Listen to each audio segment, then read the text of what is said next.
திருச்சிற்றம்பலம். தென்னாடுடைய சிவனே போற்றி, எந்நாட்டவர்க்கும் இறைவா போற்றி, ஏகம்பத்துரையந்தாய் போற்றி, பாகம் பெண்ணுரு ஆனாய் போற்றி, அண்ணாமலையும் அண்ணா போற்றி, கண்ணாரமுதக் கடலே போற்றி, காவாய் கனகத்தரலே போற்றி, கைலை மலையானே போற்றி போற்றி. நமச்சிவாய வாழ்க, நாதன் தாள் வாழ்க. அன்பர்களுக்கு வணக்கம். நீங்கள் கேட்டுக்கொண்டிருப்பதும் பார்த்து கொண்டிருப்பதும் சிவநெறியே சீரான வாழ்வு தரும் என்கிற டெலிகிராம் சேனல் மூலம் ஞாயிற்றுக்கிழமைகள் தோறும் இரவு 8 மணிக்கு திருவாசகத்தில் அருளும் பொருளும் என்கிற தலைப்பின் கீழே பெரம்பலூர் மாவட்டம் சிவ திருமதி அமுதா பழனியப்பன் அவர்கள் நம்மோடு உரையாற்றி வருகிறார்கள். திருவாசகம் என்னும் தேனை நமக்கெல்லாம் பருகும்படி பேசி வருகிறார்கள், சொற்பொழிவு ஆற்றி வருகிறார்கள். அவருடைய பொற்பாதங்களையும் நிகழ்ச்சிக்கு வருகை தந்துள்ள அத்துணை அடியார் பெருமக்களுடைய பொன்னார் திருவடிகளை மனமொழி மெய்களாலே வணங்கி வருக வருக என்று வரவேற்று, அம்மையார் அவர்களையும் வருக வருக என்று வரவேற்று நிகழ்ச்சிக்குள் இனிதே நுழைவோம். வாங்கம்மா. சிவாய நம்ம. திருச்சிற்றம்பலம். தில்லையம்பலம். சிவாய நம்ம. திருச்சிற்றம்பலம். மணிவாச பெருமான் அருளாலும் என் குருநாதர் அருளாலும் மற்ற சிவனடியார்கள் அருளாலும் இன்னைக்கு திருவாசத்துல பொருள் பார்ப்போம். போன தடவை போற்றி திரு அகவல் 60 வரைக்கும் பார்த்தோம். அதுல இருந்தே நம்ம தொடரலாம். குரு பிரம்மா குரு விஷ்ணு குரு தேவோ மகேஸ்வரக குருவே சாட்சாத் பரபிரம்மம் தஸ்மை ஸ்ரீ குருவே நமக. குரு ஏவம் பரம்பிரம்மா குரு ஏவ பரகாமோ குரு ஏவ பராயணம் தஸ்மை ஸ்ரீ குருவே நமக. திருச்சிற்றம்பலம். மணிவாச பெருமான் திருவடிகள் போற்றி போற்றி.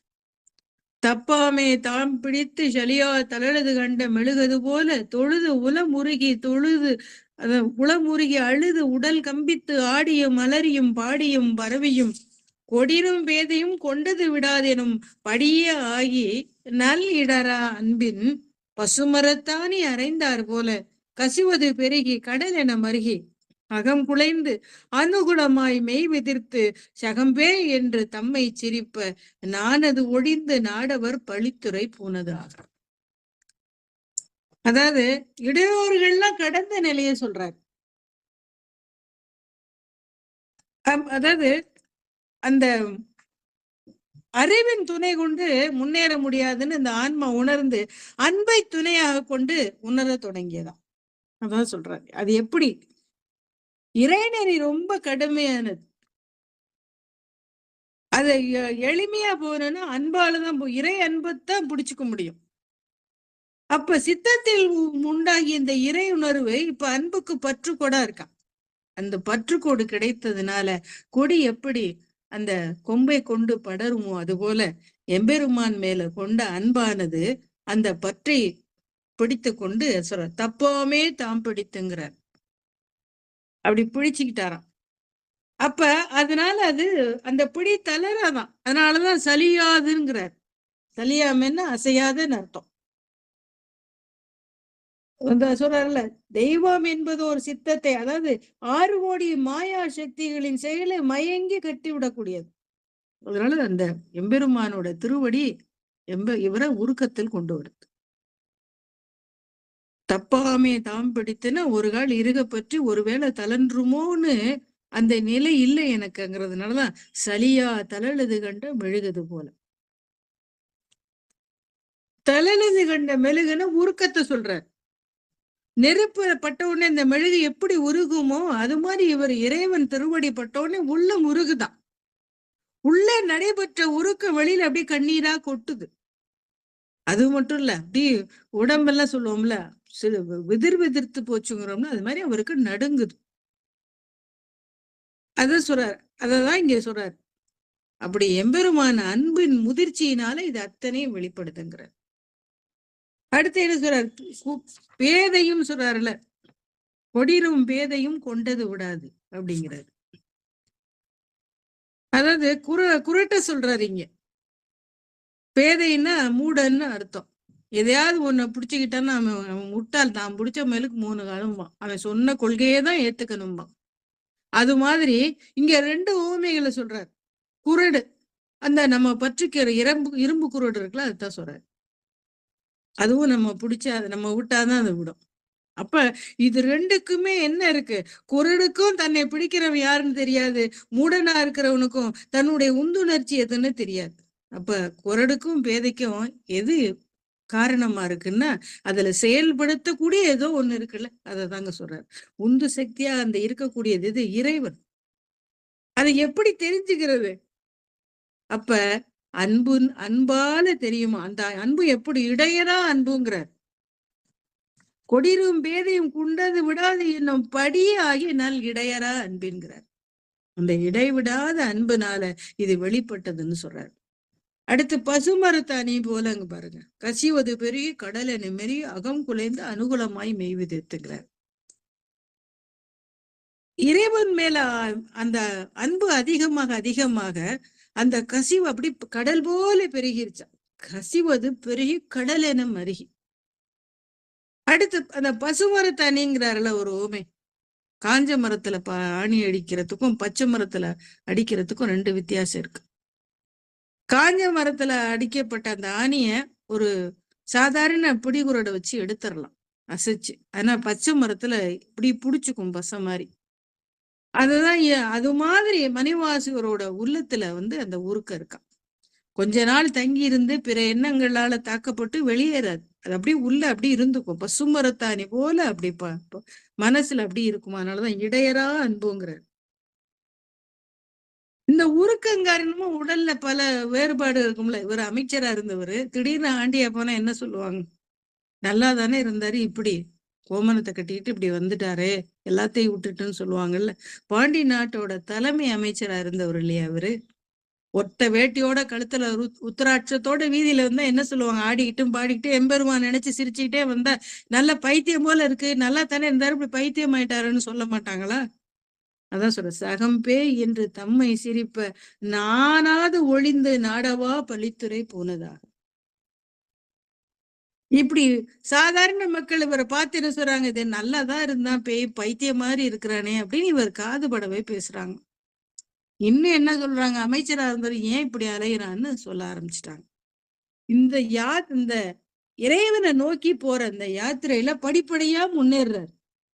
ஞான நிலையில இப்ப அது இருக்கக்கூடியவங்க, இறைப்பணியில இருக்கக்கூடியவங்க உலகத்தோருடைய பழிவுரைய அத பூன் மாதிரி ஏத்துக்குவாங்களா, அது தனக்குள்ள கவசமா ஏத்துக்குவாங்களாம். அதுதான் இங்க சொல்றாரு. கற்றாமென கருதி கதறிங்கிறார்கள் அடுத்து. அப்படி மத்தவங்க எல்லாம் பேச போல அது சொல்றாரு. அமைச்சரா இருந்தும் இப்படி இருக்காரேன்னு எல்லாரும் என்னைய அலையிறாரேன்னு பழித்து சொல்றாங்க. 24 மணி நேரம் இறைவன் தொடர்போட இருந்தா அந்த அந்த இறைவன் அன்புல மூழ்கி இருக்கக்கூடியவரை பார்த்தோன்னே எல்லாருக்கும் இப்படி சொல்றாங்க. அதுதான் பழித்த உரை பூணுருவாகன்னு சொல்லிட்டு அடுத்து சொல்றாரு. பேணுதல் இன்றி சதுரு இழந்து அரிமால் கொண்டு சாரும் கதியது பரமா அதிசயமாக கற்றா மனமென கதறியும் பதறியும் மற்றோர் தெய்வம் கனவிலும் நினையாது அருபரத்து ஒருவன் அவனில் வந்து குருபரனாகி அருளிய பெருமையை சிறுமை என்று இகழாதேங்கிறார். அதாவது சதுர்னாக்க உலகியல் அறிவு கொண்டு இறைவனை வணங்குறது. அதாவது நமக்கு இதெல்லாம் செய்யணும், இதெல்லாம் செய்யக்கூடாது, நமக்குன்னு இந்த உலகியல்ல நமக்கே தெரியும். அது சொல்றாரு, அறிமால் கொண்டு சாரும் கதியது அப்படின்னு என்ன சொல்றாருன்னா, இந்த சுய அறிவை இழந்த நிலைமைக்கு போயிட்டாரு. அதாவது பைத்தியத்துக்கும் இறை அன்புல ஆட்பட்டவங்களுக்கு வித்தியாசம் இருக்கும். சதுரை அதாவது இழந்ததுன்னா தன்னோட அந்த நினைவுகளை எது நல்லது கெட்டதுன்னு இருக்கக்கூடியது அந்த இறை மேல உள்ள அன்புனால வந்ததா இல்ல பைத்தியத்தால வந்ததான்னு விடை சொல்றதுக்கு தகுந்தாப்புல அவரே சொல்றாரு. கோணுதலூன்றின்னு அடைமொழி கொடுக்கிறாரு. அதாவது மனதில் ஏற்பட்ட அந்த கோணலுக்கு அந்த பைத்தியம் போல இருக்கிற நிலைமைக்கு இறை அன்போடு முதிர்ந்த நிலைன்னு சொல்றாரு. கோணுதலின்றி சதுரை இழத்தல்ங்கிறார். கோணுதல் இன்றினா என்னோட அறிவு கோணல, எம்பெருமான் திருவடியிலே தான் இருக்கு. அப்பேற்பட்ட முதிர்ந்த அன்புங்கிறார். அரிமால் கொண்டு சாருங்கிறாருல. அதாவது அரிமால்னா மால்னாவே மயக்கம். இது செய்யணும், இது செய்யக்கூடாதுன்னு தெரிஞ்சும் அதுக்கு எதிரா செய்யக்கூடியது இறையடியார்களுக்குள்ள சிறப்பு. அதாவது என்ன செய்யக்கூடாது? தானா நின்னு சிரிக்கிறது, தானா பேசி இறைவன் அவங்கள்ட்ட எப்பவுமே பேசிட்டு இருப்பாங்க. நமக்கு தெரியாது. ஆடுறது, பாடுறது, சிரிக்கிறது, அழுகிறது இதெல்லாம் அந்த இறை மேல அன்பால உள்ளவங்க செய்யக்கூடியது. தெளிந்த அறிவோடு இருந்துகிட்டே இந்த மாதிரி செயல்ல ஈடுபடுறதுனாலதான் அறிமால்னு சொல்றாரு. அந்த இறைவன் மேல பித்து கொண்டவர்கள் செய்யக்கூடிய செயல்.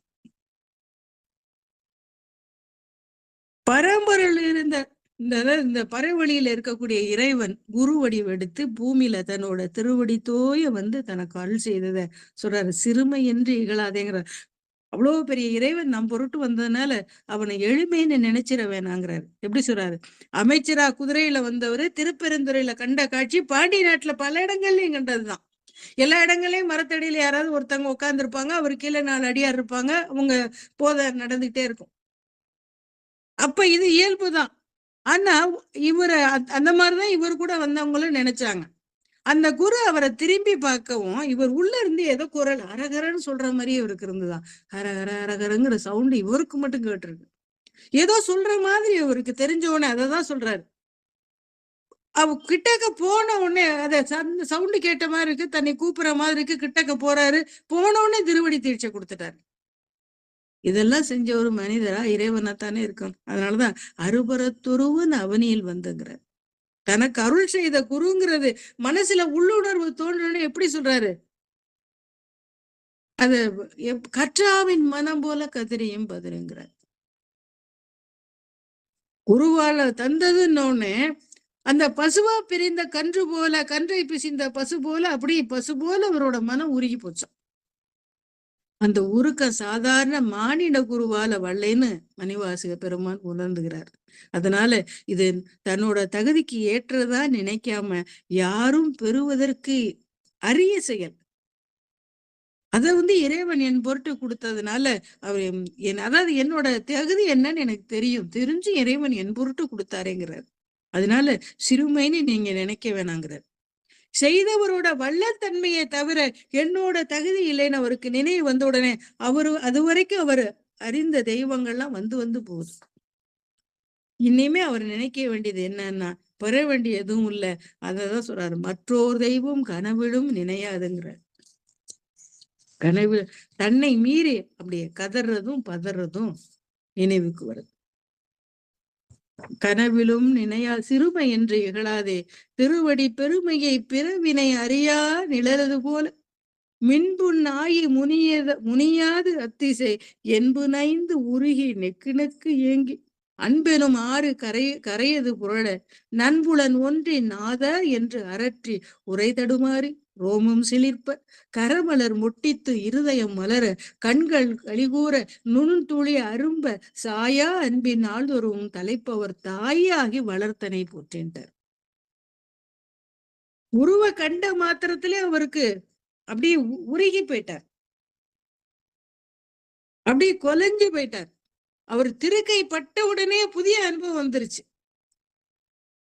அந்த இறை அனுபவத்தை சொல்றாரு. ஞானாசிரியர் மேனி முழு அவரோட திருவடி பட்டதை பூரா சொல்றாரு.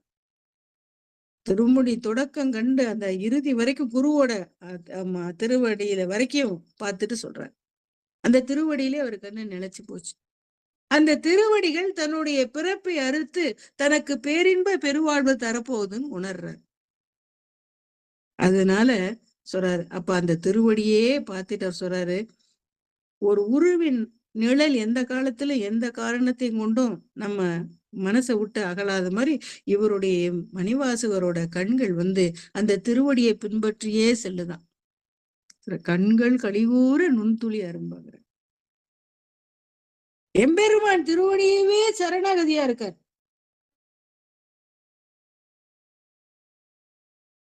அடுத்து அதாவது குருவோட திருவடிக்கு இணையா முன்னும் பெண்ணும் அடிகளோட கண்ணு அதே பார்த்துக்கிட்டே இருக்கு. அதான் சொல்ற, முன்பினாகி முனியாது அத்திசை என்பு நைந்து போகிங்கிறார். வேற பக்கம் போகவே இல்லை. அவர் அந்த திருவடி மேல வைத்த காட்சி மாறவே இல்லை. இப்படி மனமும் கண்ணும் போகும்போது ரெண்டு பணியை செய்துங்கிறார். என்னன்னா, மனதில் தோன்ற அன்புங்கிற உணர்வு காரணமாக எலும்பு உருவிச்சு. எலும்பெல்லாம் அந்த உள்ளத்தில் ஆழமான இந்த நிகழ்ச்சியின் காரணமாக அன்பு எனும் 6 கரைபுரல் கண்ணுல இருந்து கண்ணு எலும்பு உருகுது. அப்படி நெக்கு நெக்கு. தலைவனே தலைவனேன்னு வாய் விட்ட அலறுது. அன்பு ஆறா ஓடுது. நண்புடன் ஒன்றி நாத என்று அரற்றி. எம்பெருமானே ஈசனேன்னு வாய் அலறுது, அரட்டுறாராம். அப்படியே உரை தடுமாறி ரோமம் சிலிர்ப்ப. உணர்வு அதிகமாச்சுன்னா சொல்லுவோம். உணர்ச்சி அதிகமாயிடுச்சுன்னா சந்தோஷத்திலேயோ துக்கத்திலேயோ வார்த்தைகள் வராது. அதேதான் இங்க சொல்றாரு. உரை தடுமாறி ரோமம் சிலிர்ப்ப. கரமலர் முட்டித்து இருதயம் மலர கண்கள் களி கூற நுண்துளி அரும்ப. கைகள் தன்னேறியாம கைகள் கூப்புறது, அவரை வணங்குறார். தாமரை மலர் மலர்ற மாதிரி இவரோட இதயம் அப்படி மலர்ந்து போச்சு. இதயம் மலர கை மலர்கள் குவியுது. தாமரை போல அந்த இதய மலரும் மலருது. அப்ப 2 மலர்களும் சூரியனை கண்டவுடனே குவியது மறைகிறது மாதிரி இவருக்கு ஒரே சமயத்துல குரு அருளால நடந்துச்சு. அந்த திருவடியை கண்ட உடனே கதிரவனை கண்ட மாதிரி அடிகளாரோட கைகள் ஆகிய அந்த கை எம்பெருமான வணங்க ஆரம்பிச்சிருச்சு. இதய மலர்வதும் கை குவிதலும் உள்ளத்தில் ஆழத்துல தோன்றக்கூடிய அன்பின் வெளிப்பாடு. அது எப்பவுமே அன்புனால நாக்கு குளறும்ல, அதையும் சொல்லிட்டார். அதாவது அந்த உணர்வின் உச்சத்துக்கு போகும்போது இதெல்லாம் நடந்துரும். இந்த அகப்புற செயல்களை அடுத்து ஒரு அற்புதம் நிகழ்ந்ததா சொல்றார். நண்புலன் ஒன்றி நாத என்று அரற்றிங்கிறார். ஒரே புலன்களை நல்லதுன்னு யாருமே சொல்றதில்ல. புலன்கள் நம்மள 5 ஆட்சி கொண்டுச்சு, என்னால அதுல இருந்து மீள முடியல அப்படின்னு. ஆனா இதுல என்ன சொல்றாரு, முன்னாடியே சொல்லியிருப்பார். புலனைந்தும் வஞ்சனை செய்யன்னு சொன்னார்ல, திடீர்னு நண்புலன் ஏன் சொல்றாரு? இரும்பு மனத்தால் அப்படின்னு முன்னாடி சொல்றாருல. விமலா உனக்கு கலந்த அன்பாகி கசிந்துள்ளூருங்கிற இந்த பாட்டுல நண்புலன்கிறார். எப்படி அது வரைக்கும் போட்டு சொன்னவர் இப்ப நண்புலன்னு சொல்றாரே அப்படின்னு நம்ம யோசிச்சோம்னா, அவருடைய கட்டுப்பாட்டுக்கு அடங்காத புலன்கள்லாம் எம்பெருமான் திருவடி பட்ட உடனே அந்த குருநாதரை கண்ட உடனே அந்த புலன்கள் அடங்கி ஒடுங்கி அவரையே பார்த்துக்கிட்டு இருக்கான். அவர் காது சொல்றதே கேக்குதான். அவரு நாதான்னு சொல்றது அந்த காதுகள்லாம் கூர்ந்து கேக்குதான். இப்படி பொறிகள் அனைத்தும் குருநாதர் திருவடி பட்டோனே அடங்கி போனதுனாலதான் அத நன்புலன்கிறார். குருநாதர் எதிர்த்தாப்புல இருக்கக்கூடிய குருநாதரையும் அவர் செஞ்ச திருவருளை நினைச்சு பார்க்கிறார். உலக பொருள்கள்ல செலுத்தக்கூடிய அன்பு வரும், மறைஞ்சு போயிடும். ஆனா எம்பெருமானாகிய இறைவன்ட செலுத்தப்பட்ட அன்பு மேலும் மேலும் வளருமே அன்றி சாயாதனா தளராதுன்னு அர்த்தம். அந்த தளராத அன்பை உள்ளத்தில் கொண்டு நாள்தோறும் அது தழைக்கும்படி தாயாக இருந்து அதான் தாயாகி வளர்த்தனை போற்றுங்கிறார். எனக்கு கொடுத்த அன்பை நீ உடனே எடுத்துக்கல, திரும்ப திரும்ப நீ கொடுத்துக்கிட்டே இருக்க, அது வளரக்கூடிய அன்பா இருக்குங்கிறார். அதாவது இறைவனோட அனுபவத்துல அப்படியே ஆட்பட்டது இங்க அருமையா சொல்ற. மெய்தரு வேதியனாகி உனைகட கைதர வல்ல கடவுள் போற்றி, ஆடக மதுரை அரசியை போற்றி, குடலிலங்கு குருமணி போற்றி, தென்தில்லை மன்றினுள் ஆடி போற்றி, இன்றனுக்கு ஆரமுது ஆனாய் போற்றி, மூவா நான்மறை முதல்வா போற்றி, சேயார் வெல்கொடி சிவனே போற்றி, மின்னார் விகிர்தா போற்றி, கல்நார் உரித்த கனியே போற்றி, காவாய் கனக குன்றே போற்றி, ஆவா எந்தனுக்கு அருளாய் போற்றி. மெய்தரு வேதியராகி வினைகட கைதர வந்த கடவுள்ங்கிறார். வினைகள் என்ன செய்யும்? சஞ்சித வினை, ஆக்காமிய வினை, பிராரப்த வினை. நம்ம பிறக்கும் போது கொண்டு வர்றது பிராரப்த வினை. நம்ம பிறந்ததுக்கு அப்புறம் செய்யக்கூடிய வினை ஆக்காமிய வினை. நம்ம வரும்போதே எல்லாத்தையும் கொடுத்தா தாங்க மாட்டோம். கடல் கொஞ்சோண்டு தான் கொடுத்தேன்னு பாரு. ஒரு மூட்டை வச்சிருப்போம், கொஞ்சமா தான், ரொம்ப கொடுத்தா அவன் தாங்க மாட்டான். அந்த முற்பிறப்பு வர அதை அத்தனையுமே எம்பெருமான் குருமணியாக எழுந்த உடனேயே அதெல்லாம் அழிஞ்சு போச்சான் சொல்றாரு. அருள் நோக்கால அது எரிச்சிட்டாரா வினைகிட. அதனாலதான் அத சொல்றார், கைதர வல்ல கடவுள்ங்கிறார். பிறவி கடல்ல இருக்கக்கூடிய அந்த உயிர்களை கை கொடுத்து தூக்கி விடக்கூடிய வல்லவனம். அதனாலதான் கைதர வல்ல கடவுள். ஆடக மதுரை அரசே போற்றி, கூடல் இலங்கு குருமணி போற்றி, தென்தில்லை மன்றினுள் ஆடி போற்றிங்கிறார்ல. அது ஆடக அந்த கூடலுக்கு ஒரு கதை. முன்னொரு காலத்துல வருணன் கோபத்தோட மதுரை மாநகரை அழிக்கிறதுக்காக 7 மேகங்களையே அனுப்பினான். இறைவன் பாண்டிய மன்னன்ட்ட போய் இறைவன்கிட்ட போய் அந்த பாண்டிய மன்னன் இந்த சோமசுந்தர பெருமான வேண்டுறார். அந்த உடனே எம்பெருமான் 4 மேகங்களை ஏவி 4 மாடங்களாக மதுரை மாநகரை காவல் காக்க வச்சுட்டார். 4 மேகங்களும் கூடி காத்ததுனாலதான் நான்மாட கூடல்னு மதுரைக்கு பேரு. அதனால கூடல் இலங்கு குருமணிங்கிறார். தமிழ் சங்கத்துக்கு தலைவனா இருக்கிறதுனாலே கூடல்னு சொல்றவங்களும் இருப்பாங்க. கூடல்னா பலரும் கூடக்கூடிய இடம். இந்த திருக்கோயில்ல இருக்கக்கூடிய எம்பெருமான் அந்த கோயிலை விட்டு மரத்தடியில இன்னொரு அர்த்தமும் சொல்றாரு. மரத்தடியில இவரு பொருட்டு வந்தாராம். கூடல்னா கூட்டத்தோட இவருக்கு அருள் செய்தாராம். அதனால கூடல் இலங்கு 2ஐயும் சொல்றாரு. முதலடியில மதுரையை சொன்னவரு 2வது அடியில அத சொல்ற முதலடி இல்லைன்னு சொல்றாரு. ஆடக மதுரைன்ட்டார். கூடல் இலங்கு குருமணின்னு 2வது அடியில ஏன் சொல்றாரு அப்படின்னா, அந்த மதுரையில இருந்த எம்பெருமான், மதுரையை அரசாட்சி செய்ய எம்பெருமான் தனக்கு அடியார் கூட்டத்தோட வந்துட்டாராம். அததான் இங்க சொல்ற. எல்லாவற்றையும் துறந்து துறவு கோலம் பூண்டு குருநாதர் வடிவில் அடியார் கூட்டத்தோட இருந்ததுனால அவரை வியப்புல ஆழ்த்தினதுனால 2ஐயும் சொல்றாரு. அடுத்து தென்திசை மன்றினில் ஆடி போற்றி, இன்றெனக்கு ஆரமுது ஆனாய் போற்றி, மூவா நான்மறை முதல்வா போற்றி, சேவார் வெல்கொடி சிவனே போற்றி, மின்னார் விகிர்தா போற்றி, கண்ணார் விட்ட கனியை போற்றி, காவாய் கனக குன்றே ஆவா எனக்கு அருளாய் போற்றுங்கிறார். இந்த விகிர்தன்னா மாறுபாடு உடையவன்னு அர்த்தம். எல்லாத்துக்கும் சொல்லுவாங்கல்ல, எல்லாத்துக்கும் ஒரு வடிவு இருக்கும்.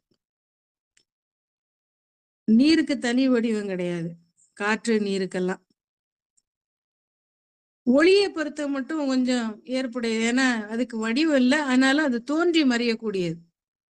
ஆனா இறைவன் இதெல்லாம் புறம்பானவன், மாறுபாடு உடையவன். அப்பேற்பட்ட எம்பெருமான் மூவா நான்மறை முதல்வான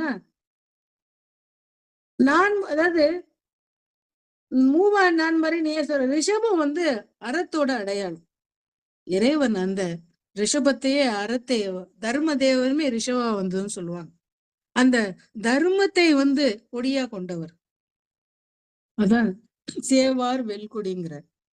மின்னார் உருவ விகிர்தா போற்றி கண்ணால் உரித்தவர்ங்கிறார். எப்பதான் நம்ம பார்த்தோம், மாறுபாடுகளே உடையவர். கல்லில் நார் உரித்தது மாதிரி தன்னுடைய மனதை இழக செய்தவரா. காவாய் கனக குன்றைய பொருட்டு ஆவா எனக்கு அருள் போற்றுங்கிறார். பொன்மலை போன்ற எம்பெருமானே ஐயா எனக்கு என்னை காத்தருள் வாய்ங்கிறார்.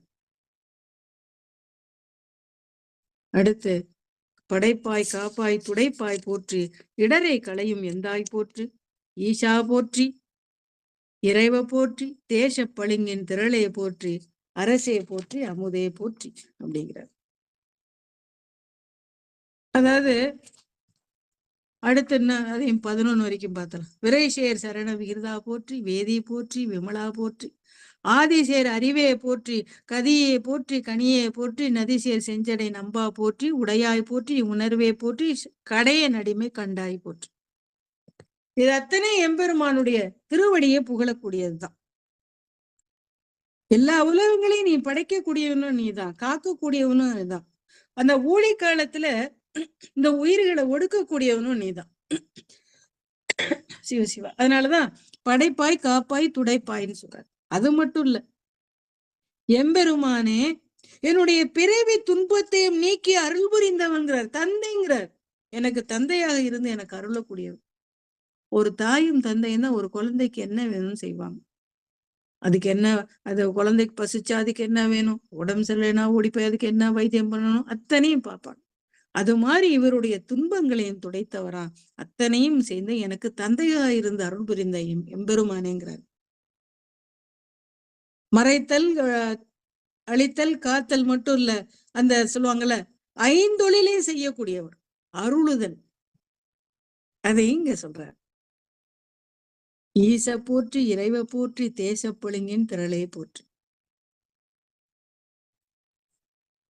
எந்த பொருளையும் ஈசன்னா எல்லா பொருளையும் ஆளக்கூடியவன் அர்த்தம். தேசப்பொழுங்கின் திடர்னா ஒளிமயமானவனா எம்பெருமான், உயவனா இருக்கக்கூடியவன, ஒளிமயமான இறைவனே உன்னுடைய ஒளின்னா என்னங்க, இருளை அகற்றக்கூடியதான் ஒளி. நம்ம வாழ்வில் இருக்கக்கூடிய இருளை அகற்றக்கூடிய ஒளிமயமான இறைவனே உன் திருவுடைய வணக்கம்ங்கிற. அரசே போற்றி, அமுதையை போற்றி, விரைசேர் சரண விகிருதா போற்றி. அதாவது இறைவனோட திருவடிய நம்ம எப்பவுமே மலர்ன்னு சொல்றதுதான் நம்மளுடைய அன்பு.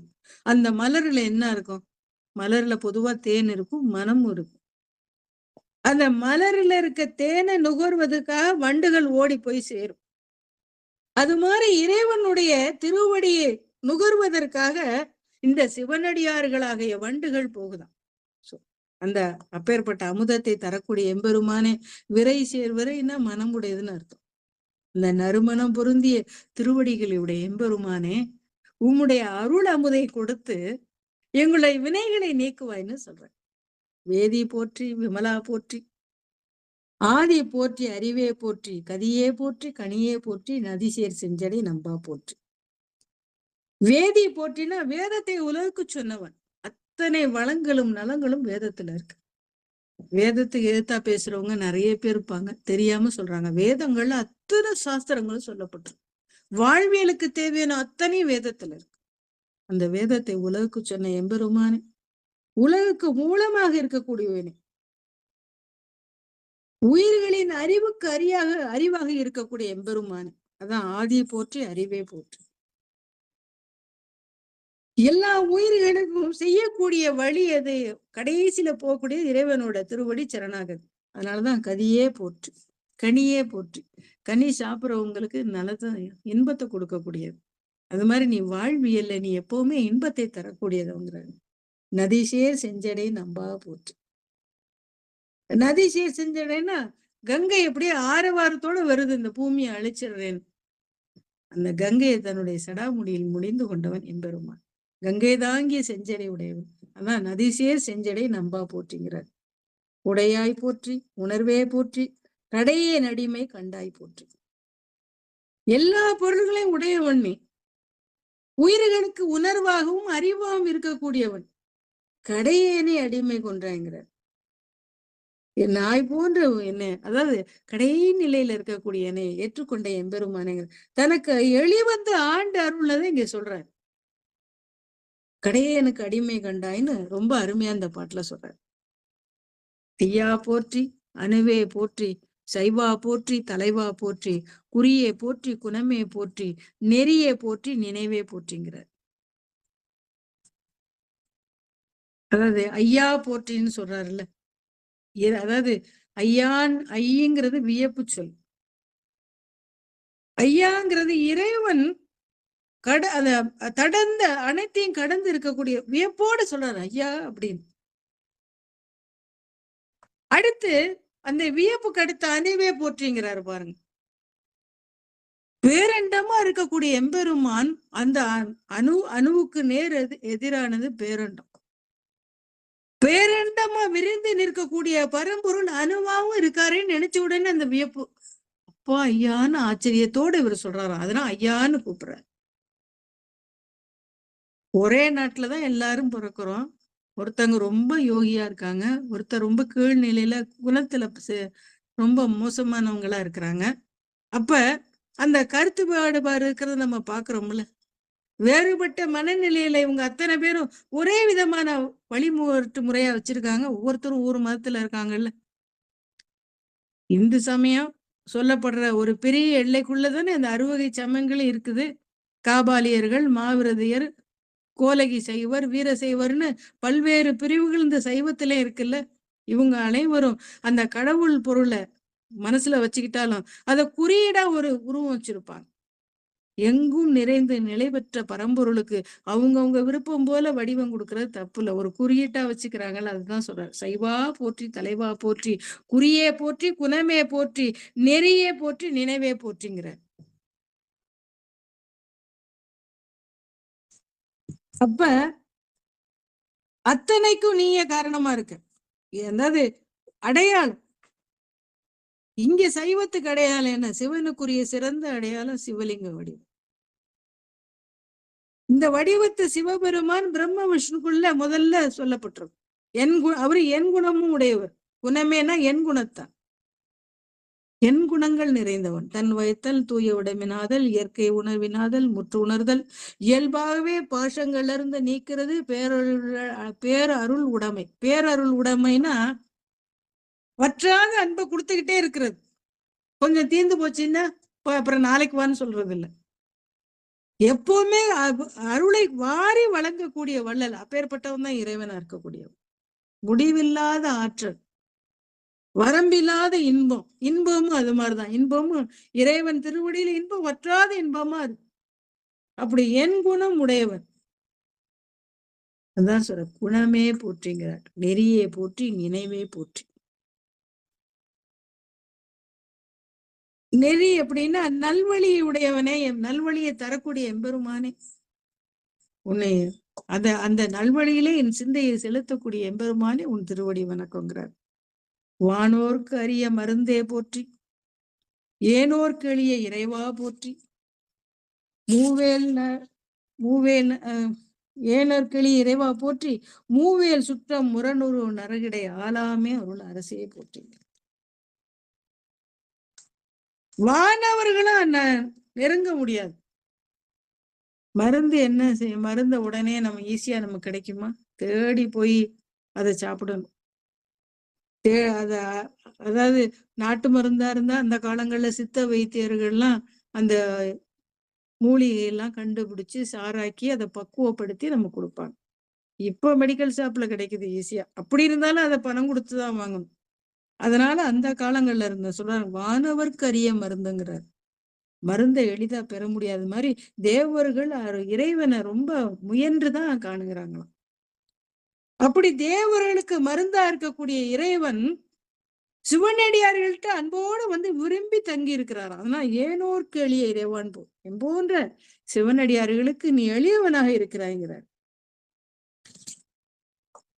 அடுத்து மூவேல் சுற்றம் முரணுரு நரகிடை ஆளாமே அருள் அரசே போற்றுங்கிறார். மூவேல் சுற்றம் முரணுரு நரகிடைங்கும் போது ரொம்ப நம்ம பார்க்கணும். தந்தை வழி, தாய் வழி, மாமன் வழி, அந்த மூவெளியில உள்ள 7 தலைமுறைகளை மூவேல் சுற்றம்ங்கிறாங்க. இறைவன் ஒருத்த இந்த திருவருளை பெற்றா போதும், அவனால இந்த 3 வழிகளுமே நன்மை உண்டாகுங்கிறார். ஒரு இடத்துல வெளிச்சத்தை உண்டாக்கணும்னா என்ன ஆகும்? அந்த இடம் சுத்தி அது எந்த அளவுக்கு அதோட ஒளியோட தன்மை இருக்குமோ அந்த அளவுக்கு அந்த இருட்டு மறைஞ்சு போகும். அது மாதிரி ஒருவனுக்கு இறை ஞானம் கிடைச்சதுன்னா அந்த ஞானம்ங்கிற ஒளியினால அந்த 27 தலைமுறைக்கும் பாவம் வராதுங்கிறார். தன்னை அண்டி வந்த அடியார்கள் மட்டுமல்ல, அவங்க சந்ததிகளா இருக்கக்கூடிய 21 தலைமுறை வரைக்கும் கொடிய நரகில் வீழாமல் அருள் செய்யக்கூடியவன்கிற. இன்றைக்கு விஞ்ஞானம் கூட ஒரு மரபணுல இருக்கிறது 27 தலைமுறை வரைக்கும் தொடர்ந்து வருதுன்னு சொல்றாங்க. ஒரு நோயா இருக்கட்டும், ஒரு அருள் குணமா இருக்கட்டும், ஏதோ ஒண்ணு. அப்போ ஒருவனுடைய குண அதிசயங்களை நிர்ணயிக்கக்கூடியது மரபணுன்னு கண்டுபிடிச்சிருக்காங்கல்ல. இந்த 21 தலைமுறை வரைக்கும் நீடிக்குதுன்னு இன்றைய விஞ்ஞானம் கூட கண்டு இருக்குல்ல. அப்ப 8ஆம் நூற்றாண்டுல வாழ்ந்த சிறந்த விஞ்ஞானிய மணிவாசகர் போற போக்குல அப்படி சொல்லிட்டு போயிட்டாரே. அரசர்களோட கொட்டத்தை அடக்க வந்த பரசுராமன் 21 தலைமுறை வரைக்கும் அழிச்சான்னு நமக்கு பழமையான மகாபாரதம்னு சொல்லுதுல. அப்ப எண்ணத்தை முழுவதும் வெளிப்படுத்த முடியாத சொற்கள், அந்த சொற்களினால அனைத்தையும் கடந்து நிற்கக்கூடிய உந்துதல் சக்தி. அதான் உரை உணர்வு இறந்த ஒருவங்கிற. மூவேர் சுற்றம் முரநூறு நரகிடைன்னு சொன்னவரு அடுத்து என்ன சொல்றாரு? தோலா போற்றி, துணைவா போற்றி, வாழ்வே போற்றி, என் வைப்பே போற்றி, முத்தா போற்றி, முதல்வா போற்றி, அத்தா போற்றி, அரணே போற்றி, உரை உணர்வு இறந்த ஒருவா போற்றி, விரைகடல் உலகின் விளைவே போற்றிங்கிறது. தோளா போற்றி. அப்ப அந்த பரம்பரைகளுக்கு அத்தனைக்கும் அந்த ஒளிங்கிற அந்த இறை அருள்ங்கிறத ஞானத்தை தந்த கடவுள் நமக்கு எப்படி இருக்காரு? உற்ற துணைவனா வந்து உதவி செய்யக்கூடியவன்கிறார். அது மட்டும் இல்ல, இறைவன் ஒருத்தன் துணையா வந்தா நமக்கு என்னென்ன வேணும்? அதே ஒரு அருமையா பின்னாடி வர்ற பாடல்கள்ல சொல்லுவாரு. துணையா வர்றவன் எப்படி வர்றான்? ஒரு அதாவது கையில தழலோட வர்றானா. முன்னாடி போறவனுக்கு வெளிச்சம் வரணும்ல, அதுக்காக கையில நெருப்போட வர்றாரு. அது மட்டும் இல்ல, துணைய பாதுகாப்பு வரவே ஒரு ஏதாவது ஆயுதம் இருந்தா நல்லது. அதனால திரிசூலத்தோட வர்றான். சரி, நடக்க முடியல, கூட துணையா வரவனா உடனே அவனை தூக்கிட்டு போறதுக்கு ஒரு வாகனம் வேணும்ல, அதனால ரிஷபத்தோட வருவாருன்னு அடுத்து ஒரு பின்னாடி வர பாடல்கள் ரொம்ப அருமையா மணிவாசர் சொல். அது மாதிரி துணையா வரக்கூடியவன், நம்மளுடைய துன்பத்தை போக்கக்கூடியவன், தோழன் எத்தனை நமக்கு உற்ற நண்பன் எப்படி நமக்கு உறுதுணையா இருப்பானோ அது மாதிரி எம்பெருமான் நமக்கு உறுதுணையா இருக்கக்கூடியவன். அதான் தோழா போற்றி, துணைவா போற்றி, வாழ்வே போற்றி, என் வைப்பே போற்றிங்கிறது.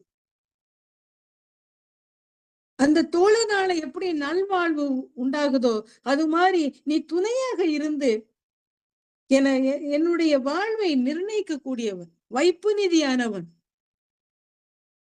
முத்தா போற்றி, முதல்வா போற்றி, அத்தா போற்றி, அரணை போற்றி.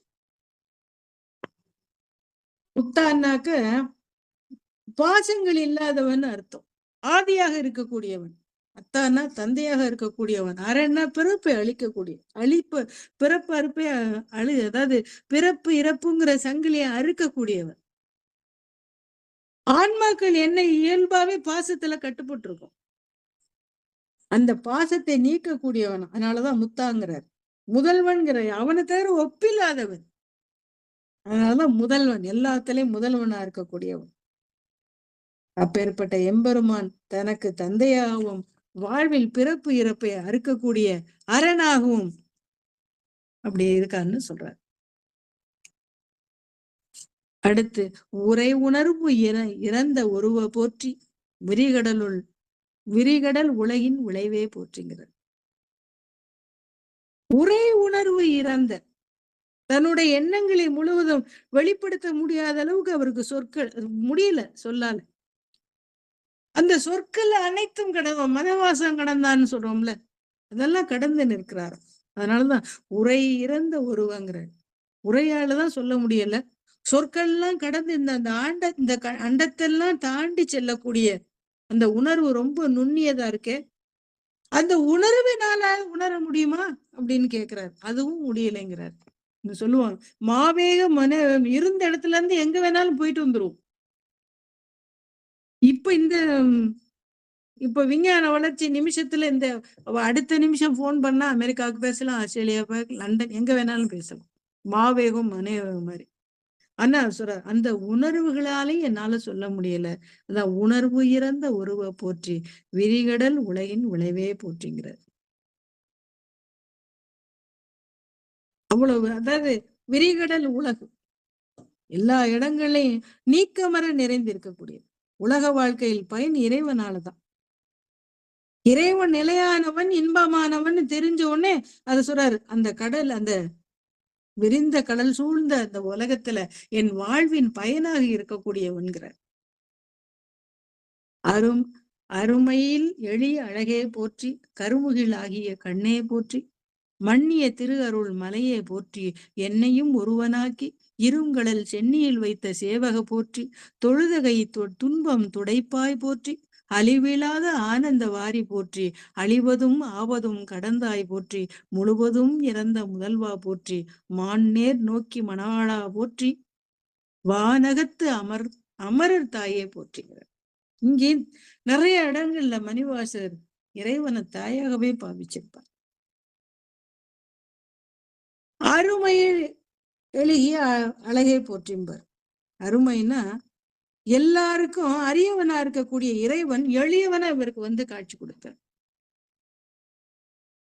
இந்த அருள்நிலை ஏனையாருக்கெல்லாம் இல்லாம மணிவாசருக்கு ரொம்ப எளிதா கிடைச்சது. அதனாலதான் அழகுன்றார், அருமையில் எளிய அழகுன்றார். ஆன்மாக்களுக்கு இறைவனோட அருள் இன்றியமையாதது. அதனாலதான் இந்த மேகம், அதான் சொல்றால, கருமுகிலாகிய கண்ணேன்னு ஏன் சொல்றாரு, மேல மேகம் மழை பொழிந்தாதான் நீரில்லா நீரின்றி அமையா உலகுன்னு சொல்றோம்ல, உலகம் செழிக்கும், பயிர்கள் செழிக்கும், பயிர்கள் செழிச்சா அத்தனை உயிரினங்களும் வாழ முடியும். அப்ப எம்பெருமானுக்கு அந்த எப்படி சொல்றாரு, மேகம் போன்ற கருணையை பொழியக்கூடியவன், மலை மாதிரி.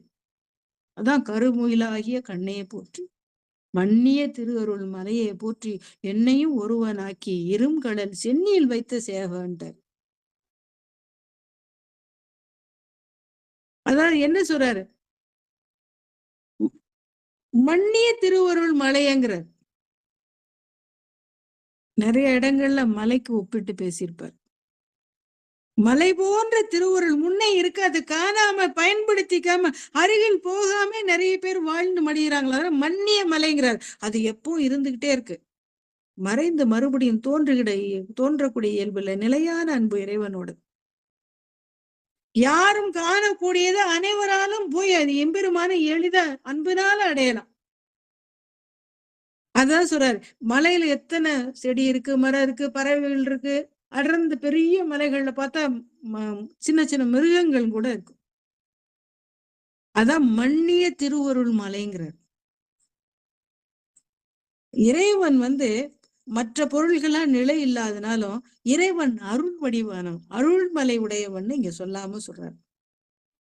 மற்றவர்களுக்கெல்லாம் காண முடியாத எம்பெருமான் என்னையும் ஒருவனாக்கி இருங்கடல் சென்னையில் வைத்தங்கிறார். அந்த கருணையாகிய திருவருள் மலை அடிகளார திருப்பெருந்துறையில உருவா திருவடி தீட்சி செஞ்சதை சொல்றார். தொழுதகை துன்பம் துடைப்பாய் போற்றி, அழிவில்லாத ஆனந்த வாரி போற்றி.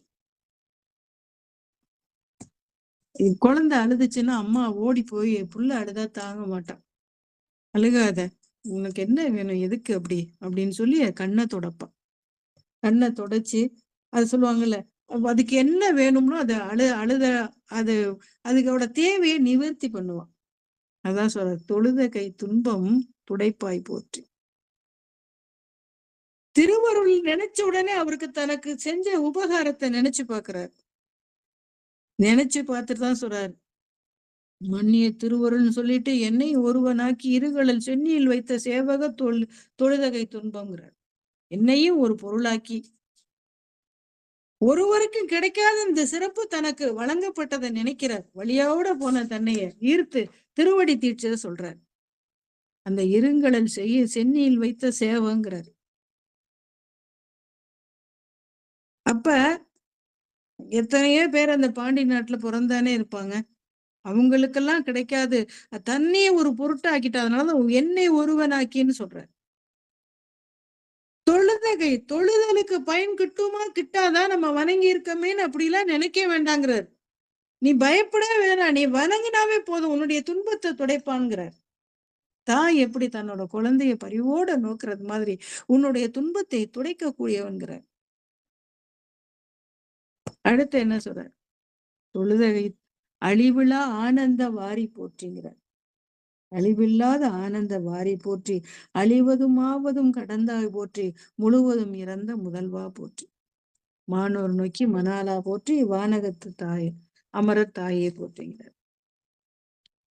ஆனந்த வாரின்னு சொல்லியிருந்தாவே போதும்ல, அதென்ன அழிவில்லாத ஆனந்த வாரிங்கிறாரு அப்படின்னா, அதாவது பிரளய காலத்துல இந்த உலகம் அழிஞ்சு போயிடும். ஆனா எம்பெருமானுடைய அந்த அன்புங்கிற அது வற்றவே வற்றாது, அது அழியாதான். பிரளய காலம் என்னைக்கு இருந்தாலும் அந்த ஆனந்த உணர்ச்சி எம்பெருமானோட, அது பிரளய காலம் அழிஞ்சாலும் எம்பெருமானுடைய கருணை அழியாம இருக்கும். கடல் வற்றும், குறையும் சொல்லுவாங்களா, கடல் உள்வாங்கிருச்சுன்னு சொல்றோம். அதனால சொல்றாரு ஆனந்த வாரிங்கிறார். எம்பெருமானோட குணத்தை அழிவில்லாத கொடையை கொடுக்கக்கூடியவர், வற்றாதவர். ஒரு பொருளுக்கு தோற்றம்னா அழிவுன்னு இருக்கும். எந்த ஒரு பொருளும் தானே தோன்றி தானே அழியறது இல்ல. அது சட பொருள யாராவது ஒருத்தங்க அதை உருவாக்கித்தானே வச்சிருக்கோம். இந்த 2 செயல்களையும் நடத்தக்கூடிய ஒருத்தர் நேரடியா இல்லாம மறைமுகமா இருந்து இதை செய்யறதுனால அது அத சொல்றாரு. தாமே அழியிற மாதிரி ஒரு மாயைய தோற்றுவிக்கும். ஆனா அது செய்யறது யாருன்னா இறைவன். அவன் அததான் சொல்றாரு. அவன் அதெல்லாம் கடந்து இருக்கக்கூடியவன். அழிவதும் ஆவதும் கடந்தாய் போற்றி, ஒழுவதும் இறந்த முதல்வா போற்றி. எல்லா பொருள்களுக்கும் தோற்றங்கள் இருந்தாலும் அது ஒரு கட்டத்துல அழிஞ்சு போயிடும். ஆனா இறைவன் அப்படி இல்லை. அப்ப முழுவதும் இறந்த, அதுக்கெல்லாம் அப்பாற்பட்டவன்கிறார். மானோர் நோக்கி மணாளா போற்றி, மானேர் நோக்கி மணாளா போற்றி, வானத்தமரர் தாயே போற்றி.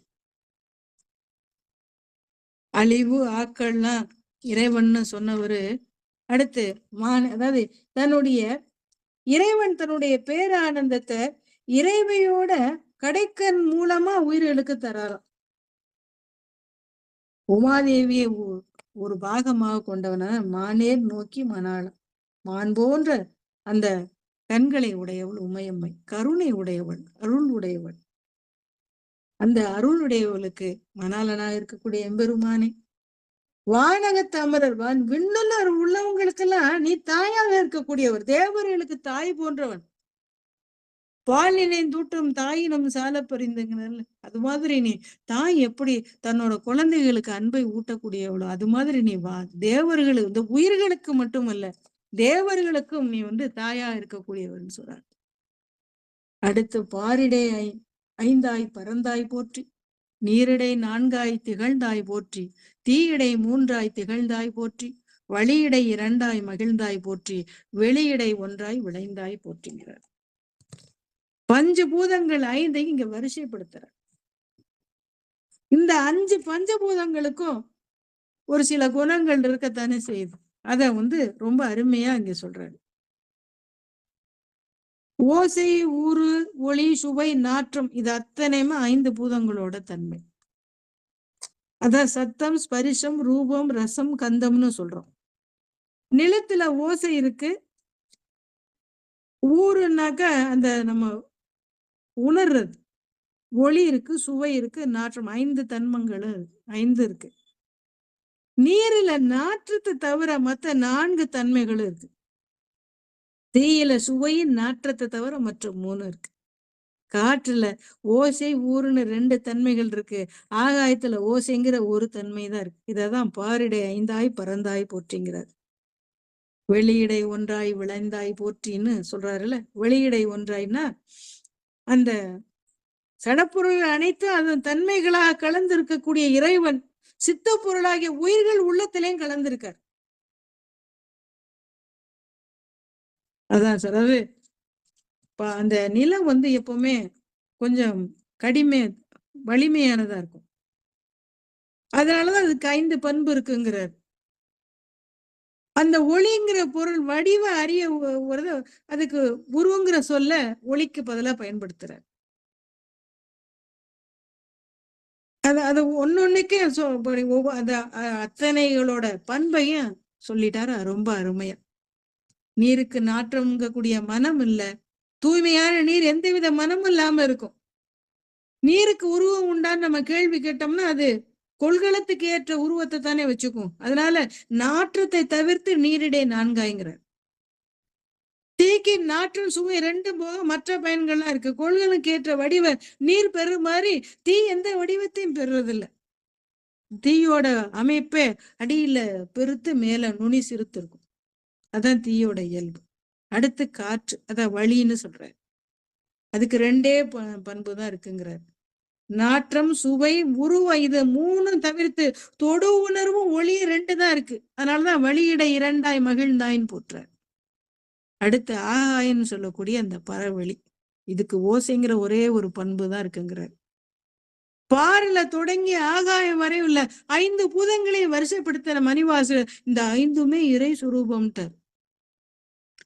அததான் பறந்தாய், நிகழ்ந்தாய், திகழ்ந்தாய், மகிழ்ந்தாய், விளைந்தாய்ன்னு அந்த சொற்களை அருமையா சொல்றாரு. யாருமே அப்படி சொல்ல முடியாது. பிரளய காலத்துல நிலம் நீருல அடங்கிரும், நீரு தீயில அடங்கிரும், தீ காற்றுல அடங்கும், காற்று ஆகாயத்துல அடங்கிரும். திரும்ப ஊழி காலத்துல ஆகாயத்துல இருந்து தொடங்கி ஒன்னொன்னா அதுல இருந்து வெளிப்பட்டு அந்த நிலம் வரைக்கும் பஞ்சபூதங்களா பரிணமிக்கும். அதுதான் சொல்றேன். அழிபவர் உள்ளத்து ஆனந்த கனியே அமுதையை போற்றி, கனவிலும் தேவர்க்கு அரியாய் போற்றி, நனவிலும் நாயேற்கு அருளினை போற்றி. அன்பர்களுக்கு அந்த கலப்பு இருக்கிறதுனால நீ அன்பர்களுக்கெல்லாம் அமுதமா இருக்கேங்கிற. அழிபவர் உள்ளங்கிறாருல்ல, புறமனம் அகமனம்லாம் கடந்து சித்தத்தை சொல்றாரு. அந்த அழிதல் கணிதல்னா அந்த மனதுக்கு இருக்கு. எப்பவுமே யாராவது ஒருத்தர் வருத்தப்பட்டா நம்ம மனசு நம்மள எரியாம இறங்கும். அதுதான் மனித இயல்பு. அது சாதாரண இறக்கம். ஒருத்தர் அழுதா அழுதும், ஒருத்தர் சிரித்தா சிரிச்சிருவோம். அது மனிதரோட இயல்பு. ஒரு சினிமா பார்த்தா சோக காட்சி வந்து அழுதுரும், சிரிக்கிற காட்சி வந்து சிரிச்சிரும். அது சாதாரண மனித இயல்பு, சாதாரண கனிவு இல்ல அந்த அந்த உள்ளத்துக்குள்ள அன்பு. ஆனா இறைவன் மேல கொண்ட அன்பு பேரன்பா. பிற பொருள்கள்ல இருக்க மனம் கசிவை பற்றி அது உள்ளத்துல வருது, அது கொஞ்ச நேரத்துல போயிடும். ஆனா இறைவனால உண்டாக்கப்பட்ட அந்த கனிவால் நிரம்பிய ஒளி இறைவன் அங்க வந்து குடிபுகுந்துறார். வந்தது தெரியாது. ஆனா அந்த ஆனந்தம் எப்படி இருக்கான், சித்த மனம் அதுல எல்லாம் நிரம்பி வழியுதான். அதான் அழிபவர் உள்ளத்து அமுதேங்கிறார். தேவர்கள் எத்தகையன்னு நம்ம முன்னாடியே சொன்னோம். கனவிலும் தேவர்களுக்கு அறியவர்கிறார். அப்படி இருந்தாலும் நீ அவங்களுக்கு தாய் போல இருக்கேங்கிறார். அரியாய் தேவர்களுக்கு முன்னாடி தாயின்னாரு, இங்க தேவர்களால காண முடியாத நீ நனவினும் நாயேனுக்கு அருளினேன்ட்டார். தேவர்களுக்கு அறியா கிடைக்க முடியாத ஒண்ணு எனக்கு கிடைச்சிருக்குன்னா தேவர்களை விட தான் உயர்ந்தவன் தற்புகழ்ச்சி பண்ணிக்கல. நாயேன்ட்டார். நாய் போன்ற எனக்கு எம்பெருமானே, கனவுலும் தேவர்களுக்கு கிடைக்க முடியாத நீ, அதாவது நாய் போல இருக்கக்கூடிய எனக்கு கனவுல கிடைக்காது. நான் சொல்றாரு, எப்படி சொல்றாரு பாருங்க, நனவிலுங்கிறாருங்க. இந்த வார்த்தை தாங்க முக்கியம். ராத்திரிலே வந்து கொடுத்தாரு, கனவுல கொடுத்தாரு, பட்ட பகல்ல தானங்க கொடுத்தாரு. குதிரை வாங்க போகும்போது எல்லாரும் தானே வந்தாங்க, பகல்ல தானே அங்க உட்கார்ந்து இருந்தார் அவசரம். கனவுல கூட உங்களுக்கு கிடைக்க முடியாத அருள் நனவில் வந்து எனக்கு விழிப்பு நிலையிலேயே இந்த நாய் போன்ற எனக்கு உன்னுடைய அருளை அளித்த எம்பெருமானேன்னு அப்படி உருகி போயிடுற. இடைமருது ஊரு இடைமருது உரையும் எந்தாய் போற்றி, சடையினில் கங்கை தரித்தாய் போற்றி, ஆரூர் அமர்ந்த அரசே போற்றி, சீரார் திருவையாரா போற்றி, அண்ணாமலையின் அண்ணா போற்றி, கண்ணாரமுத கடலே போற்றி, ஏகம்பத்துரை எந்தாய் போற்றி, பாகம்பெண்ணூறு ஆனாய் போற்றி, பராய்த்துறை மேவிய பரணே போற்றி, சிராப்பள்ளி மேவிய சிவனே போற்றி, மற்றோர் பற்றி இங்கு அறியேன் போற்றி. அதாவது இது அத்தனையும் இறைவன் தரிசனம் கிடைச்சதுக்கு அப்புறம் பாடப்பட்ட பாடல்ங்கிறத ரொம்ப அருமையா இதுல சொல்லியிருக்காரு பாருங்க. அத்தனை ஊர்களையும் பத்தி சொல்லியிருக்காரு. இடைமருதுல இருக்கிறதையும், திருவாரூர்ல இருக்கிறதையும், திருவையாறுல இருக்கிறதையும், அண்ணாமலையையும், திரு ஏகம்பத்துல இருந்ததையும், பராய்த்துறை சிராப்பள்ளி அத்தனையும் சொல்றாரு. திருவாரூர்ல இறைவன் தியாகராஜனா இருந்தது சொல்றாரு. அதனாலதான் ஆரூர் அமர்ந்த அரசியங்கிறார். திருவண்ணாமலையில இறைவன் இவருக்கு ஜோதிய வழிவா காட்சி கொடுத்தனால கண்ணாரமுத கடலேங்கிறார். ஏகம்பத்துல இந்த உமையம்மை இறைவனை வழிபட்டு கம்பையாற்று வெள்ளம் வந்த உடனே அப்படி தழுவிக்கிட்டான். அந்த மணல் அவளோட தனங்களோட அடையாளம் இருந்தாதான் தழுவ குலைந்த நாதர்னு அவருக்கு பேர். அது அப்படியே அந்த இறைவிய மனம் நினைச்ச உடனே இவருக்கு பாகம்பெண்ணூறு ஆனாய் போற்றின்ட்டார். ஏகம்பத்துரை என் தாய், என் தாயா இருக்கக்கூடியவன், தாய் போன்ற அருளை அள்ளி வழங்கக்கூடிய எம்பெருமானே, நீ பாகம்பெண்ணூறு ஆனாய். அந்த உமையம்மைய நினைச்ச உடனே அவருக்கு நினைவு வந்துருச்சு. தழுவ குலைந்த அந்த பெருமானுடைய இறைவிய மனம் போன உடனே பாகம்பெண்ணூறுன்ட்டார். பஞ்ச சபை இல்ல குற்றாலம் சித்திர சபை. அதனால கூத்த பெருமான் அங்க நடம்புரியறதுனால குற்றாலத்தின் கூத்தாங்கிறார். கோகலி மேவிய கோவை போற்றி, அதாவது திருச்சியை சொல்லிட்டாரு, பராய்த்துறை சொல்லிட்டாரு, மற்றொரு பற்றுங்கிறார். ஒன்னே தவிர எனக்கு வேற பற்று இல்லைன்ட்டார். உன்னுடைய திருவடியை தவிர வேற என்னால சிந்திக்க முடியலைங்கிறார். குருவோட திருவுருள் கிடைச்ச உடனே இந்த பாடல் பாட்டுறதுனால அவர் சொல்றார், அந்த பற்று இறைவனுடைய திருவடியை பத்தியே சொல்றார். பற்றுக பற்றான் பற்றினை அப்பற்றை பற்றுக பற்று விடற்றுன்னு அந்த குறளுக்கு ஏற்ப எம்பெருமான் திருவடியவே நினைச்சு அடுத்து என்ன சொல்றாரு, குற்றாலத்து முறை கூத்தா போற்றி, கோவழி மேவிய கோவையை போற்றி, ஈங்கோய் மலை எந்தாய் போற்றி, பாங்கார் பழனத்து அழகா போற்றி, கடம்பூர் மேவிய விடங்கா போற்றிங்கிறார். அதாவது அந்த பழங்காலத்துல இருந்தே சிவ வழிபாட்டுல இருந்தவங்க வேத காலத்திலயும் அக்கிலிய வழிபாட்டுலயும் கூட அந்த வைதிகருக்கு எதிர்த்தாப்புல சில வழிபாடுகளா இருந்ததை ஆய்வாளர்கள்னு சொல்லியிருக்காங்க. அத ஈங்கோய் மலை பாங்கார் பழனத்தை அழகா போற்றிலாம் சொல்றாருல்ல. பாங்கார் பழனம் அப்படின்னா இந்த எம்பெருமான் என்ன செய்யறாரு, ஈங்கோய் மலையில இருக்காரு, அந்த பழனத்துல இருக்க இறைவனையும் சொல்லிட்டாரு, கடம்பூரையும் சொல்லிட்டாரு, அடைந்தவருக்கு அருளையும் அன்பையும் தரக்கூடிய அப்பான்ட்டாரு. அடுத்து இத்திக்கு அருளிய இத்தி தன்னின் கீழ் இருமூவருக்கு அத்திக்கு அருளிய அரசியை போற்றி, தென்னாடுடைய சிவனை போற்றி, எந்நாட்டவருக்கும் இறைவா போற்றின்றார். தென்னாடுடைய சிவன் சொல்றாருல்ல, அதாவது வேதங்கள்ல ருத்ரன் நீலகண்டாய பசுனாம்பதிய சொற்கள்லாம் இடம் பெற்றிருக்கான் சொல்றாங்க. சங்க பாடல்கள்ல கூட ஆலமற் செல்வன் நீலமணி மிடற்றோன் வாளிலை பாகத்து ஒருவன்கிறெல்லாம் ரொம்ப மிகுதியா இருக்கும். இதையெல்லாம் கடந்து தென்னாடுடைய சிவன்னா அந்த உபநிடதங்கள் பிரம்மன் சொல்றது சிவனைத்தானா, அதனாலதான் எந்நாட்டருக்கும் இறைவாங்கிறார். சிவ வழிபாட்டை மேன்மைப்படுத்தி சொல்றதுக்காக இங்க ரொம்ப அருமையா சொல்லியிருப்பார். அடுத்து இத்திதனின் கீழ் அதோட பார்த்துட்டு நம்ம முடிச்சிடும். இத்திதன் கீழ் மூவருங்கிறாருல, இரு மூவருக்குங்கிறாருல. அந்த பட்டமங்கையில இத்தின்னா அந்த ஆலமரத்துக்கு அடியில இருந்து அந்த சனகர் சனகாதியர் சனந்தர் சனத்குமாரர் அவங்களுக்கு அருளிய கதையை தான் இங்க சொல்றாரு. அது மட்டும் இல்ல, அந்த கல்லால மரத்துக்கு அடியில இருந்து அந்த பட்டமங்கையில இருக்கிறவங்களுக்கு அருள் செஞ்சதையும் சொல்றாரு. அந்த அந்த அறுவர்களுக்கும் அருள்னது அந்த வெள்ளை அந்த அத்திக்குன்னா அந்த வெள்ளை யானைக்கு அருள் செய்தது இங்க இந்த இடத்துல சொல்றாரு. அப்பேற்பட்ட எம்பெருமான், அரசனா இருக்கக்கூடிய எம்பெருமானே பல தலங்கள்ல உடைய தென்னாட்டுல எம்பெருமான் வீற்றிருக்காரு. தென்னாட்டுல நிறைய சிவாலயங்கள் இருக்குன்னு சொல்லுவாங்க. அவர் தென்னாட்டை ஆளக்கூடிய எம்பெருமானே. அது மட்டும் இல்ல, வேறு பல நாட்டுகள்ல இருக்கிறவங்களும் வழிபடக்கூடிய தெய்வமானவனேங்கிற, எல்லா நாட்டவருக்கும் இறைவன்கிறார். அப்பேற்பட்ட எம்பெருமானே உன்னை வணங்குகிறேங்கிறார். இந்த அத்திக்கு அருள்னது அப்படின்னா, ஒரு காலத்துல தேவர்களோட அரசனா இருக்கக்கூடிய இந்திரன் அசுரர்களை ஜெயிச்சுட்டு வருவான். வரும்போது அந்த சொல்லுவாங்கல்ல, எல்லாரும் அப்படி அரசன் ஜெயிச்சுட்டு வந்தா எல்லாரும் பரிசு கொடுக்கணும்னு டாம்பிகமா எல்லாரும் அவங்கவுங்க கையில இருக்க பரிசு பொருள் எல்லாம் ஒன்னா கொடுக்குறாங்க.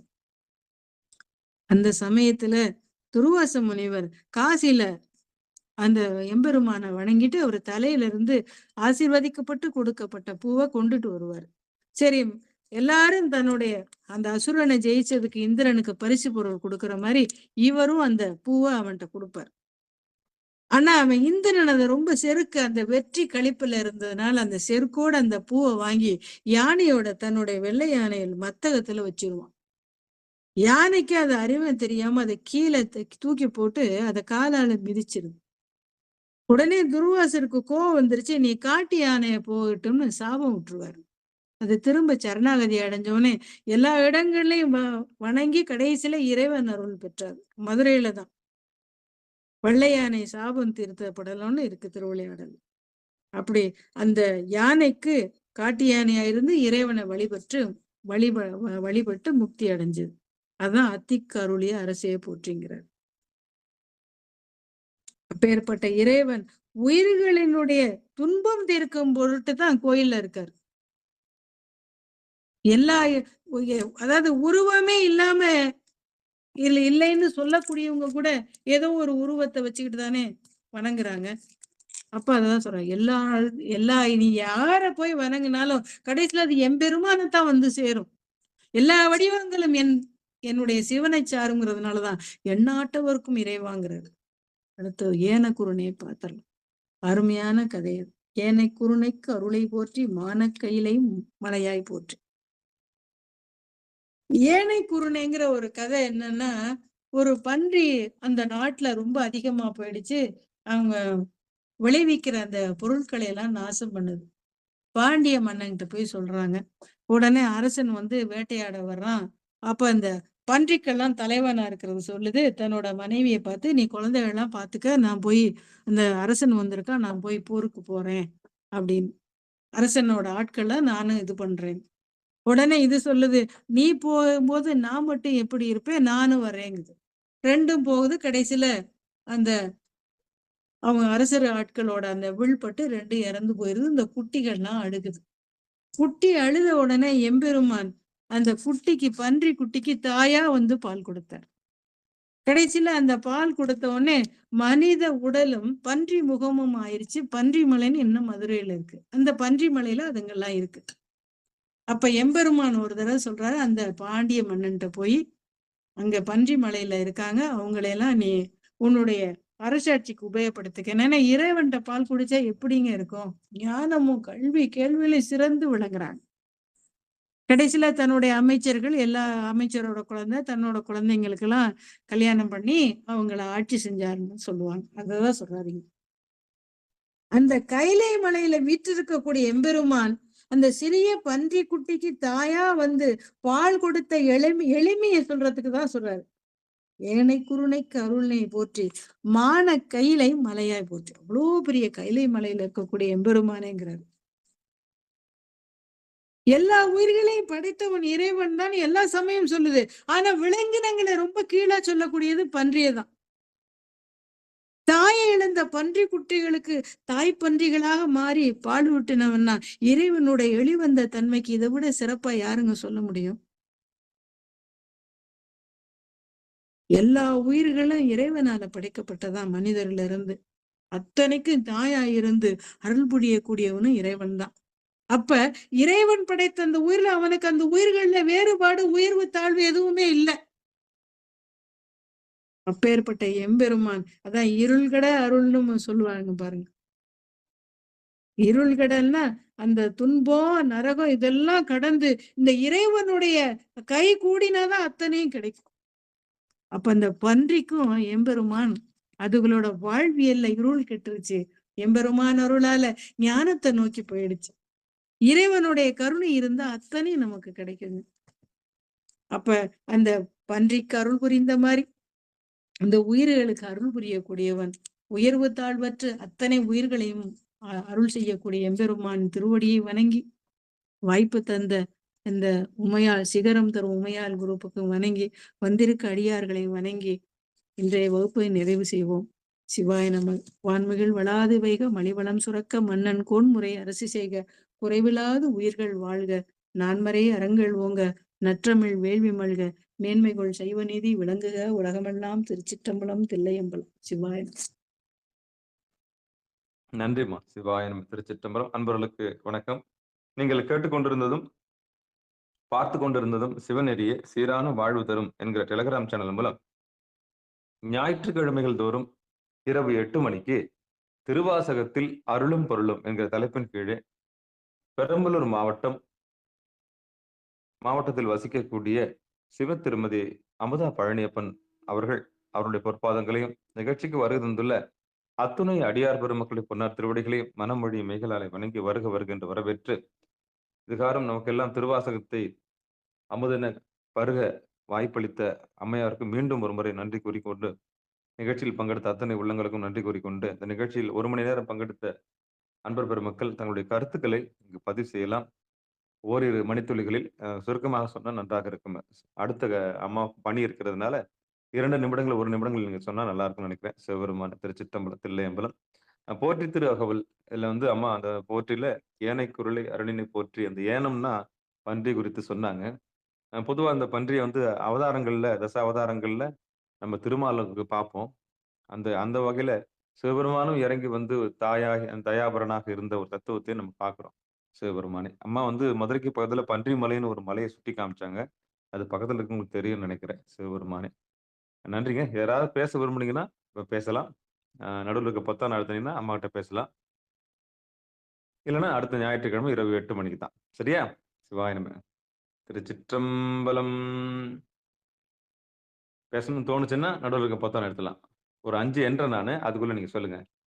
5, 4, 3, 2, 1. திருச்சிற்றம்பலம். நன்றிங்க. அனைவருக்கும் வணக்கம். ம். வாங்க ஆனந்தலட்சுமி. பேசுங்க. திருச்சிற்றம்பலம் சிவாய நம. ஐயா அடியார் பெருமக்களுக்கு அனைவருக்கும் வணக்கம் ஐயா. அம்மாக்கும் வணக்கம் ஐயா. ஐயா இது கேட்கறது ரொம்ப நல்லா இருக்குங்க ஐயா. இன்னைக்கு தான் நான் ஃபர்ஸ்ட் கிளாஸ் லாகின் பண்ணேன். அம்மா பேசும்போது அதாவது வந்து மீனிங் தெரியாத இத்தனை நாள் படிக்கிறதும் கேட்கறதுமா இருந்தோம் ஐயா. ஸோ இப்போ இவங்க ஒண்ணு ஆம், அத அந்த சொல்லும் போதெல்லாம் வந்து ஓ இதுதான் மீன் பண்றாங்களோ அப்படின்னு கேட்கும் போது நல்லா இருந்ததுங்க ஐயா. ரொம்ப நன்றிங்க ஐயா. ரொம்ப நன்றிங்கம்மா. திருச்சிற்றம்பலம் சிவாய நம. நம்ம அம்மா. அற்புதம். அவங்க ஒரு ஆசிரியரா இருக்கிறாங்க. உங்க நிகழ்ச்சிய இன்னைக்கு தான் முதல் முறை கேட்டாங்களாம். நீங்க மீள் பதிவிலும் கேட்கலாம் ஆனந்தலட்சுமி. நன்றி. அழகா இருக்கும். அவங்க போன ஞாயிற்றுக்கிழமை ஆற்றிய உரையும், இன்னும் நானு இதுல ஏத்தல. YouTubeல ஏத்தல. நிச்சயம் வந்து இந்த உடனே அந்த 2 பதிவையும் உடனே ஏத்துறதுக்கான ஏற்பாடு பண்றேன். பங்கெடுத்த அத்தனை உள்ளங்களுக்கும் மீண்டும் ஒருமுறை மனமார்ந்த நன்றிகளை கூறிக்கொண்டு, நிகழ்ச்சியை இனிதே நிறைவு செய்வோம். மீண்டும் வருகிற ஞாயிற்றுக்கிழமை இரவு 8 மணிக்கு திருவாசகத்தில் அருளும் பொருளும் என்கிற தலைப்பின் கீழே சந்திக்கலாம் என்று கூறி நிகழ்ச்சியை இனிதே நிறைவு செய்வோம். மண்ணில் நல்ல வண்ணம் வாழலாம் வைகளும், ஏனி நல்ல கதிக்கு யாதுமோர் குறைவிலே கண்ணின் நல்ல தரும் கழுமல வல்லநகர் பெண்ணின் நல்லாளோடும் பெருந்தகை இருந்தது. தனம் தரும் கல்வி தரும் ஒரு நாளும் தளவறியா மனம் தரும் தெய்வ வடிவம் தரும் நெஞ்சில் வஞ்சமில்லா இனம் தரும் நல்லன எல்லாம் தரும் அன்பர் என்பவருக்கே கணம் தரும் பூங்குழலால் அபிராமி கடைக்கண்களே. திருச்சிற்றம்பலம். நன்றிங்க. அனைவருக்கும் வணக்கம். அம்மா நன்றிம்மா. சிவாய நம. திருச்சிற்றம்பலம். அனைத்து அடியார்களையும் வணங்கி விடைபெறுகிறேன். சிவாய நம. திருச்சிற்றம்பலம். வாங்கம்மா, வாங்கம்மா, வாங்கம்மா. ஞாயிற்றுக்கிழமை பார்க்கலாம். வாங்க.